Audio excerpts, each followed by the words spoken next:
Hi everyone, welcome to stocks with Rohit. हमारा recent Sunday homework stock था Emcure pharma limited और ये 3 दिन में आपको मालूम ही है कि मार्केट ने किस तरीके से हमें ब्रूटल फॉल दिखाया है और ब्लड बाथ सा एक मार्केट में मंडे, ट्यूसडे, वेडनेसडे को रहा है। स्मॉल कैप, मिड कैप तो रोज के 1000 पॉइंट्स का फॉल हमें दिखाते हुए आ रहे हैं, लेकिन इन 3 दिनों में भी एक स्टॉक अपने प्राइस को पकड़े हुए हैं। उसका नाम है एमक्योर फार्मा लिमिटेड, जो कि हमारा रीसेंट संडे होमवर्क स्टॉक था। और एमक्योर अभी भी लगभग आज भी ग्रीन में चल रहा है, जबकि मार्केट्स यहाँ पर बहुत लाल में ट्रेड कर रहे हैं। आज हम एमक्योर के बारे में, इसके फंडामेंटल्स के बारे में, टेक्निकल्स के बारे में सब कुछ एनालाइज करेंगे कि कैसा लगता है ये पर्टिकुलर स्टॉक। देखिए, मार्केट्स काफी वीक है तो डेफिनेटली आपकी क्वांटिटी कम होना चाहिए, बड़ी क्वांटिटी आप नहीं लगा सकते। और ये भी समझ के चलना चाहिए कि अगर मार्केट ज्यादा गिरते हैं तो डेफिनेटली आपको एक बाय ऑन डिप लेवल भी पकड़ के लेना चाहिए, क्योंकि अगर मार्केट गिरेगा तो एमक्योर भी गिरेगा। अभी यहां पर जिस तरीके से मार्केट चला है, एमक्योर नहीं गिरा है, बिल्कुल नहीं गिरा है, लेकिन अगेन हमें वर्स्ट केस सिनेरियो लेके चलना पड़ेगा, क्योंकि मार्केट्स की सिचुएशन काफी वीक है इस पर्टिकुलर टाइम पे। तो डेफिनेटली हम चार्ट सबसे पहले देखेंगे, चार्ट्स देखने के बाद इसके फंडामेंटल्स देखेंगे और उसके बाद हम डिसाइड करेंगे कि किस लेवल पे इसको ऐड किया जा सकता है और क्या होगी हमारी इसमें स्ट्रैटेजी। तो देखिए, एक शॉर्ट टर्म स्टॉक है हमारे लिए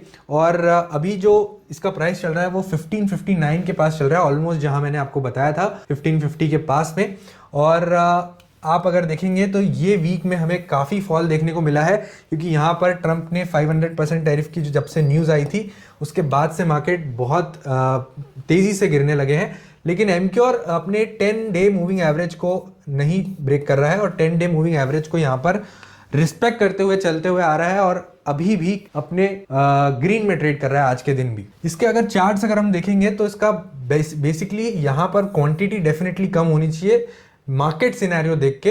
तो यहाँ पर हम ऐड करेंगे ऑलमोस्ट हमारा 50% ऑफ द क्वांटिटी और उसके बाद एक डिप लेवल पकड़ेंगे, जो कि डिप लेवल हमारा होगा ये लेवल, जो कि हमारा एक सुपर ट्रेंड लेवल भी है। साथ साथ में वहां सीपीआर भी मर्ज हो रहा है और 100 डे मूविंग एवरेज भी आ रहा है, विच इज कमिंग अराउंड 1410। तो 1400 के पास हमारा 1410 के पास हमारा डिप लेवल होगा और यहां पर मैं बाय करूंगा 50% क्वांटिटी। लेकिन ये हो गया इसका डेली चार्ट। डेली चार्ट देखने के बाद इंपॉर्टेंट है इसका मंथली चार्ट देखना।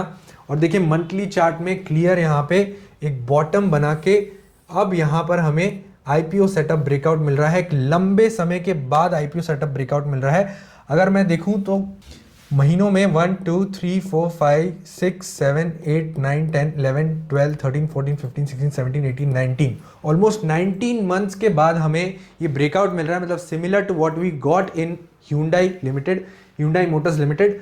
Hyundai मोटर्स में हमें ब्रेकआउट मिला ऑलमोस्ट 1900 पे, हमें 2700 तक के लेवल दिखाया Hyundai ने और सिमिलर पैटर्न यहाँ पे भी बनते हुए दिख रहा है एमक्योर में भी, जहाँ पर हमें ब्रेकआउट मिलने वाला है लगभग 1585 पर और 1585 के ऊपर यहाँ से स्टॉक कैन रैली, ये इस विड तक के रैली कर सकता है अगर मार्केट्स अच्छे चले तो। लेकिन मार्केट्स अभी वीक है, इसलिए हमारे टारगेट्स भी छोटे होंगे और इसीलिए हम टारगेट्स, पहला टारगेट रखेंगे 10% का, दूसरा टारगेट रखेंगे 15% का और तीसरा टारगेट रखेंगे 20% का। इस तरीके से यहाँ पर मार्केट्स वीक होने की वजह से हमें टारगेट्स को हमारे छोटा करना होगा। और देख लेते हैं कि स्टॉप लॉस हमारा क्या होगा। तो वापस से डेली चार्ट्स पे आ जाते हैं और डेली चार्ट्स पे क्लियरली यहाँ पर आपको 1380 का मूविंग एवरेज दिख रहा है, 200 day moving average. Markets weak है इसलिए वीकली चार्ट से हम यहाँ पर अपना स्टॉप लॉस निकालेंगे और इसलिए थोड़ा सा लंबा स्टॉप लॉस हमें लेना होगा। यहाँ पे हमारा जो सीपीआर लेवल है और वीकली टाइम फ्रेम में हमारा जो सुपर ट्रेंड लेवल है, सुपर ट्रेंड लेवल इंपॉर्टेंट है 1271 का। यहाँ पर हम स्टॉप लॉस लेके चलेंगे। वर्स्ट केस सिनेरियो मार्केट काफ़ी गिर गया अगर, या फिर कुछ न्यूज़ आ गई एमक्योर में, तो definitely it can fall till 1400 levels. वहाँ पर हम डिप करेंगे, डिप पर बाय करेंगे और 1271 का मैंने यहाँ पर स्टॉप लॉस रखा हुआ है। तो ये थे एमक्योर के टेक्निकल्स, जहां पर मैंने आज आपसे टेक्निकल्स पहले डिस्कस किए, क्योंकि टेक्निकल्स हमें यहाँ पर काफ़ी अट्रैक्टिव दिख रहे थे। अब यहाँ पर मैं एमक्योर के फंडामेंटल्स डिस्कस करूंगा कि क्या इसके फंडामेंटल्स क्लीन है और यहाँ पे कंपनी ओवर वैल्यूड है, अंडर वैल्यूड है, सब कुछ देखेंगे। तो एक 30,000 करोड़ की कंपनी है, एक मिड कैप कंपनी है और स्टॉक पी 36.8 है, इंडस्ट्री पी 29.3 है। इससे लग रहा है कि ओवर वैल्यूड है, लेकिन प्रॉफिट ग्रोथ 40.5% की है, इसलिए इसका जो पीईजी रेशियो है वो कम हो जाएगा। यहाँ पर कैलकुलेशन मिस्टेक है, सो इसको आप अवॉइड कीजिए। डेफिनेटली इसका पीईजी लेस देन 2 है। तो यहाँ पे कंपनी अंडर वैल्यूड हो जाती है। डेट आप देखेंगे तो 1659 करोड़ है और यहाँ पे कंपनी का फोकस डेट रिडक्शन पर बिल्कुल रहा है 2024-25 में। और अभी कुछ एक्विजिशंस की वजह से यहाँ पर वापस से कंपनी को अपना डेट थोड़ा बढ़ाना पड़ा है, लेकिन प्रीवियस ईयर्स से अभी भी कम ही है। प्रमोटर का होल्डिंग बड़ा है 78% का, एंड आपको एक प्रमोटर तो पता ही होगी, नमिता थापर जी, जो 2.69% होल्ड करती है इस पर्टिकुलर कंपनी में, जो कि एक काफ़ी छोटा स्टेक है, लेकिन फिर भी प्रमोटर में वो आती ज़रूर है। ROCE ऑलमोस्ट 20.7% का, हमारे 15% के लेवल से ऊपर। 18.5% का ROE, मतलब अभी तक के सारे नंबर्स क्लीन है। कंपनी यहाँ पर आप सभी को जैसे नाम सजेस्ट करता है, फार्मा एमक्योर फार्मा लिमिटेड, तो यहाँ पे फार्मास्यूटिकल प्रोडक्ट मैन्युफैक्चर्स भी करती है और मार्केट भी करती है इस प्रोडक्ट्स को ग्लोबली। अब यहाँ पे आगे चल के देखेंगे कि इसके क्वार्टरली नंबर्स कैसे दिखते हैं, क्या क्वार्टरली नंबर्स में ग्रोथ है नहीं है, मार्जिन्स इंप्रूव हो रहे हैं नहीं हो रहे हैं, इंटरेस्ट बर्डन कितना है और प्रॉफिटेबिलिटी कितनी है, सब कुछ देखेंगे। तो जून 2023 से अगर देखेंगे तो ऑलमोस्ट यहाँ पे आपको टर्नओवर 50% से इंक्रीमेंट होते हुए दिख रहा है और रेवेन्यू के साथ साथ 19% का जो आपका मार्जिन था वो 21% पे आ गया है। ऑलमोस्ट 20% ही मान के चलेंगे इसको। क्वार्टर ऑन क्वार्टर 20% पे इंटैक्ट है, इसलिए सेल्स बढ़ रही है लेकिन मार्जिन्स रिड्यूस नहीं हुए, तो ऑलमोस्ट प्रोडक्ट्स की डिमांड यहाँ पर इंटैक्ट है। इंटरेस्ट अगर आप देखेंगे तो इंटरेस्ट क्लियरली आपको यहाँ पर कम होते हुए दिख रहा था और अभी रिसेंट क्वार्टर में थोड़ा सा इंक्रीज हुआ है। मैंने आपको रीजन बताया एक्विजिशंस की वजह से, जो कि इसने अपने रीसेंट कॉन कॉल नोट्स में भी हमें बताया हुआ है। नेक्स्ट है इसका जो नेट प्रॉफिट है वो 141 करोड़ आता था, ऑलमोस्ट 150 CR तक पहुंचा 2024 में, फिर 200 CR तक पहुंच गया और अब देखेंगे तो 251 CR का जो इसका नेट प्रॉफिट आया है वो रीसेंट क्वार्टर का काफ़ी हैंडसम नेट प्रॉफिट आया है। हमेशा से इसके जो सितंबर क्वार्टर है वो हमेशा से अच्छे आते हैं, इसलिए सितंबर को सितंबर से ही यहाँ पर हम कंपेयर करेंगे और दिसंबर को हम दिसंबर से ही कंपेयर करेंगे। तो दिसंबर में आप देखेंगे थोड़े से प्रॉफिट्स यहाँ पे कम आते हैं हर दिसंबर में, तो यहाँ पे भी आपको दिसंबर में थोड़ा सा प्रॉफिट यहाँ पे ज़रूर कम होने के चांसेस हो सकते हैं, लेकिन कंपैरिजन किया जाएगा दिसंबर से दिसंबर क्वार्टर का। नेक्स्ट चलेंगे ईयरली प्रॉफिट्स अगर आप देखेंगे और ईयरली इंटरेस्ट बर्डन देखेंगे, ईयरली रेवेन्यू भी देखेंगे तो ऑलमोस्ट रेवेन्यू यहाँ पर 2x हो गया है, मार्जिन 16% से 20% पहुंच गए हैं, प्रॉफिट 209 करोड़ से 707 करोड़ पहुंच गया, 820 करोड़ का यहाँ पे इस बार प्रोजेक्शन है कि 820 करोड़ तक के पहुंच जाएगा, मतलब प्रॉफिट 4x हो गया है। और इसी वजह से कंपनी का जो पी है वो रिड्यूस होते जाता है और साथ साथ में पीजी रेशो भी यहाँ पे कम होते जा रहा है, क्योंकि प्रॉफिट ग्रोथ कंपनी की काफ़ी अच्छी है। क्लियरली आपको यहाँ पे टैक्स इंटरेस्ट बर्डन कम होते हुए दिखेगा। मैंने आपसे कहा कि यहाँ पे अगर आप देखेंगे तो 237 करोड़ का यहाँ पे इंटरेस्ट बर्डन था, जो कि 2025 में बहुत कम हो गया और उसके बाद अब यहाँ पर और कम होने के चांसेस हैं और इसी वजह से कंपनी फोकस कर रही है डेट रिडक्शन पे। आने वाले 2 साल में कंपनी का फोकस बन जाएगा डेट रिडक्शन। ये पर्टिकुलर चीज़ 2026 में ही करने वाले थे, लेकिन यहाँ पर एक्विजिशन की वजह से कंपनी को डेट पर वापस से रिलाय करना पड़ा।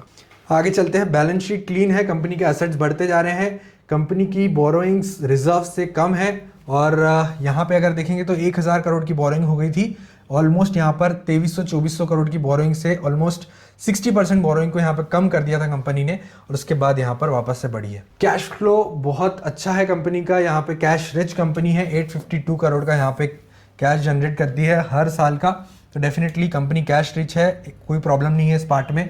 और ये पर्टिकुलर चीज़ स्टॉक को रोकती है, अगर कैश फ्लो नेगेटिव में है कंपनी का तो बिल्कुल वर्किंग कैपिटल फ्लो बिगड़ जाता है कोई भी कंपनी का, और इसीलिए उस मैनेजमेंट को कंट्रोल करना इंपॉर्टेंट है कि आपके पास कैश बना रहे, और कैश अगर कंपनी के पास रहता है तो कंपनी का जो फ्लो रहता है वो ईजी रहता है। ये पर्टिकुलर पार्ट में भी कंपनी का अगर आप देखेंगे तो जो वर्किंग कैपिटल डेज हैं ये बड़ा ज़रूर है, और उसका रीज़न है मेजर यहाँ पर आपका जो डेज पेएबल है वो यहाँ पर कम हुए हैं, मतलब अपने जो वेंडर्स को पेमेंट करना चाह रहे हैं कंपनी, तो क्लियरली यहाँ पर कम समय मिल रहा है पेमेंट में और डेटर डेज इंटैक्ट रह रहा है, उसकी वजह से कैश कन्वर्जन साइकिल जो है वर्किंग कैपिटल डेज कंपनी का इवेंचुअली इंक्रीज हुआ है, अदरवाइज यहाँ पे आपको ROCE भी हाई दिखता। होल्डिंग देख लेंगे, कंपनी की 78% होल्डिंग प्रमोटर के पास है, अभी भी FII होल्ड करते हैं, बढ़ाया है स्टेक दिसंबर में, DII ने ऑलमोस्ट 2% का स्टेक बढ़ाया है और पब्लिक का स्टेक है 12%, मतलब कम हुआ है स्टेक, अगेन हमारे लिए सारे पॉइंट्स होल्डिंग को देख के यहाँ पर हमें पॉजिटिव दिखते हैं। इसके मैं रिसेंट कौन कौन नोट्स खोलूंगा और कौन कौन नोट्स में इंपॉर्टेंट पॉइंट्स जो डिस्कस करने लायक है वो आपके सामने डिस्कस करेंगे और फिर आगे बढ़ेंगे कि यहाँ पर हमें इस पर्टिकुलर स्टॉक पे ध्यान देना चाहिए या नहीं देना चाहिए। तो ये रेवेन्यू वाला पार्ट मैंने डिस्कस कर लिया है। देखिए यहाँ पे आपको क्लियर दिखेगा, डोमेस्टिक से 50% आता है और इंटरनेशनल से ऑलमोस्ट यहाँ पे 50% आता है रेवेन्यू। ग्रॉस मार्जिन इंप्रूव हुए 60.8% पे वर्सेस 60.6% जो कि प्रीवियस ईयर में था, driven largely by product and business mix. तो ये छोटा सा एक इंक्रीमेंट है जो कि इग्नोर किया जा सकता है। मैनेजमेंट की कमेंट्री क्या बोलती है नंबर्स पर? We remain on track to deliver the high level guidance we have given at the start of the year with continued focus on growing in the teens and improving base margin. Company कह रही है कि हमारे जो margin है वो intact रहने वाले हैं, हम ग्रोथ पे फोकस करने वाले हैं और हमारे नंबर्स भी बहुत क्लीन आने वाले हैं। इस पे हम यहाँ पे श्योर है और ये एक बढ़िया मैनेजमेंट ने स्टैंड दिया है अपना, जो कि स्टॉक को गिरने नहीं दे रहा है। मेजर स्ट्रैटेजिक डेवलपमेंट क्या हुआ है, ये भी एक चीज पढ़ने लायक है। नोवो नॉर्डिक्स पार्टनरशिप की है सेमाग्लूटाइड पोविजेट्रा। अभी ये क्या है वो समझना इंपॉर्टेंट है। एमक्योर ने पार्टनर किया है नोवो नॉर्डिक्स के साथ में। अभी देखिए जो पर्टिकुलर एक प्रॉब्लम मानी जाती है वो all over the world obesity की, और ओबेसिटी की ये एक दवाई है जो कि नोवा नॉर्डिक्स बेचती है। उसके साथ पार्टनरशिप किया है एमक्योर ने और अब एमक्योर भी बेचेगा ये। Emcure will be able to sell broadly, we will be able to sell where Novo is also selling. अभी देखिए नोवो के साथ पार्टनरशिप करके जहां जहां नोवो अपनी ओबेसिटी की मेडिसिन बेचता था वहां एमक्योर अपने करंट प्रोडक्ट्स भी बेच पाएगा। मतलब ये पार्टनरशिप कंपनी की जो नेटवर्क है वो काफ़ी बढ़ा देगा और इसकी वजह से this agreement with Novo is specifically for the Indian territory, no restriction for outside of India. ये पर्टिकुलर कोई रिस्ट्रिक्शन नहीं है आउटसाइड इंडिया का और इसी वजह से यहाँ पे एमक्योर को पोजीशन करेगा early mover play in obesity metabolic therapy. और इंडिया में अगर आप देखेंगे तो 250 मिलियन मतलब 25 करोड़ ओबीज है पर ओवरवेट। जितने ओवरवेट लोग हैं मतलब जिनका BMI 21 के ऊपर है उसमें से 25 करोड़ ओबीज लोग हैं पर ओवरवेट कैटेगरी में। तो और मेजर जो ओबेसिटी आती है वो एब्डोमिनल ओबेसिटी आती है, मतलब यहाँ से लोगों की तोंद बढ़ती है इंडिया में। अगर मैं क्लियर भाषा में बोलूँ तो एज हाई एज 350 मिलियन, तो 35 करोड़ तक के पहुंच जाएगा ये नंबर अगर हम इस पर्टिकुलर एब्डोमिनल ओबेसिटी को भी यहाँ पे ध्यान में रखेंगे। The partnership gives us an early entry in the obesity market versus the rest of the competition and position Emcure to shape it. Early advantage मिल गया, लेकिन नंबर्स का जब पूछा गया तो मैनेजमेंट ने इस पे गाइडेंस नहीं दिया गया क्योंकि नंबर्स का अभी क्लियर नहीं है कि कितने हिसाब से यहाँ पे ग्रोथ होगी, कितने हिसाब से रेवेन्यू में कॉन्ट्रीब्यूशन होगा। इसलिए नंबर पे यहाँ पर मैनेजमेंट ने यहाँ पे बोलने का सही नहीं समझा। राइट, तो इसके बाद अभी मैं एक समरी के आपके सामने दिख रही होगी आपको, एक्शनेबल इन्वेस्टर्स टेक अवे। यहाँ पे AI ने हमारे लिए जनरेट कर दी है कुछ की पॉइंट्स जो कि मैं आपके साथ डिस्कस कर चुका हूँ और जो नहीं भी डिस्कस किया हुआ है। पहला पॉइंट है सेमाग्लूटाइड जो मैं आपके साथ डिस्कस कर चुका हूँ। Europe growth durability depends on amphotericin B geographic rollouts. ये कुछ कंट्रीज में इस पर्टिकुलर मेडिसिन का रोल आउट्स होना बाकी है, कुछ कौन सी में हो चुका है। इटली डन हो चुका है और फ्रांस और जर्मनी यहाँ पर पेंडिंग है, जो कि हाफ ईयरली 2 में यहाँ पे होगा, जो कि यहाँ पे हमारे लिए हाफ ईयरली 2 के जो प्रॉफिट्स है उसमें बिल्कुल यहाँ पे ज्यादा प्रॉफिट्स देखने को मिल सकते हैं as compare to previous year. ARV pricing is stable but quarterly numbers can be noisy. How management claims order book visibility through next year supported by South Africa tender win. South Africa में इन्होंने tender win किया है जिससे इनकी order book visibility काफी अच्छी हो चुकी है। मार्जिन्स इंटैक्ट रहेंगे, इस पॉइंट में कंपनी ये बोलती है। मार्जिन्स पे यहाँ पे एक्सप्लिसिटली यहाँ पे मार्जिन का गाइडेंस जो दिया है वो इंटैक्ट कहा गया है। और लास्ट पॉइंट जो मैं आपके साथ डिस्कस कर चुका हूँ डेट रिडक्शन का, और date reduction is now acquisition contingent. Acquisition contingent मतलब इन्होंने जो रिसेंट में एक्विजिशन किया है उसकी वजह से वापस से इन्हें डेट में यहाँ पे इंक्रीज करना पड़ा। With the revise date free goal pushed out to end of next year due to Juventinus consolidation buyout. मतलब ये पर्टिकुलर बायआउट किया गया है कंपनी के द्वारा, जिससे जो इनका जो डेट रिडक्शन प्लान है वो नेक्स्ट ईयर के एंड तक के शिफ्ट कर दिया गया। तो डेफिनेटली मैनेजमेंट की गाइडेंस काफ़ी स्ट्रांग दिख रही है, साथ में चार्ट्स अच्छे दिख रहे हैं, क्लीन नंबर्स हैं। प्रमोटर होल्डिंग 78% की है, FII बाय कर रहे हैं, DII बाय कर रहे हैं। Emcure pharma limited is looking good in this week market, but आपको डिप लेवल्स दिखना इंपॉर्टेंट है और यहाँ पे बड़ी क्वांटिटी बाय करना अवॉइड करना चाहिए because markets are clearly weak. तो अच्छे से अच्छा फंडामेंटल शेयर भी गिर सकता है और आपके सेंटिमेंट्स को खराब कर सकता है। उसी को ध्यान में रखते हुए आपको यहाँ पर अपने डिसीजंस लेना है और उसी तरीके से मैं भी अपने डिसीजंस लूंगा और मैंने आपको अपना स्टॉप लॉस भी यहाँ पर विद टारगेट सब कुछ बता दिया है। Thank you so much. अगर आपको ये वीडियो पसंद आया हो तो लाइक और सब्सक्राइब कर दीजिए मेरे चैनल को और देखते रहिए स्टॉक्स विद रोहित।